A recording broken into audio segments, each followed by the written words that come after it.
Magandang gabi mga kadiskarte. Ako po ay nabisi ngayong araw. Maraming kakaibang nangyari. Like sobra pong daming items natin, yung ukay-ukay pull out natin dun sa pinagkukuhaan natin ng ukay. Medyo mura ko lang siya nakuha. Tas ang kagandahan pa tsaka ko lang siya babayaran kapag nakabenta na. Ang problema ngayong araw masyadong binabarat na tayo ng ating mga kapitbahay.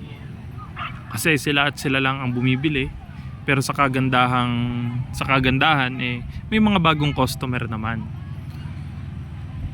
Ang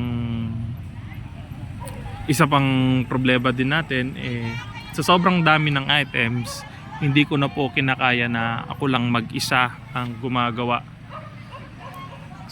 Kaya kakailanganin na natin ng kasama.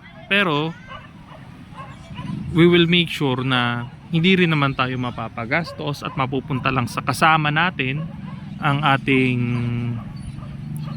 bayad, ang ating kinikita. Kaya't ang gagawin natin dahil nga ikalawang linggo pa lang natin, ang gagawin natin diskarte, kukuha lang muna tayo ng part-time. So tutulungan tayo na mag-arrange at para sa ganun ma-hanger natin yung mga kailangang i-hanger. Tapos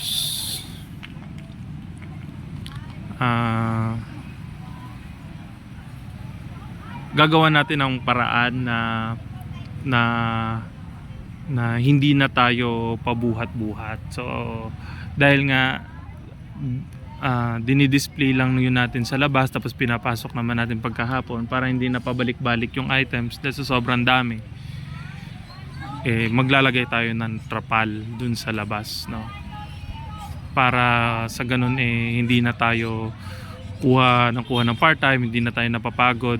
Pagkadating diretso benta na, hindi na mag-a-arrange. Bale, ang maisi-share kong diskarte ngayon kapag kinailangan mo na ng kasama, gawan mo ng paraan, tsaka part-time na muna para wala kang commitment kung sakaling humina ang benta, hindi ka rin mahirapan. At isa pa, syempre makatipid tayo at hindi na tayo problema kung gagawa ba sila o hindi. Hindi na tayo masistress sa pag-ugali ng mga tauhan na nakuha natin. Hindi na tayo mag-a-adjust kasi nga part-time lang. Kumbaga isahan lang, mabilisan lang. Bale, yun lang mga kadiskarte ang ating update. So sa awa ng Diyos kumita tayo ngayon, at sa tingin po natin, yung projection natin kikita tayo paunti-unti. Yun lang mga kadiskarte. Maraming salamat. At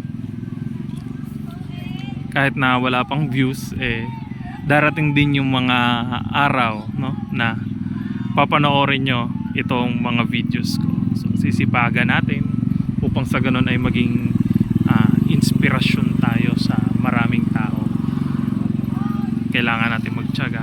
So paulit-ulit kong sinasabi na kailangan nating magtiwala sa Panginoon. Patuloy lang tayong manalangin.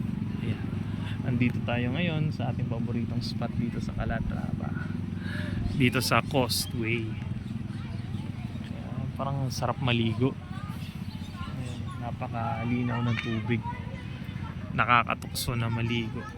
Pero kailangan na nating umuwi kasi almost 7 PM. Madilim masyado sa daan. Kahit pa paano naman nasasanay na tayo. Yun lang mga kadiskarte. Salamat sa Panginoon.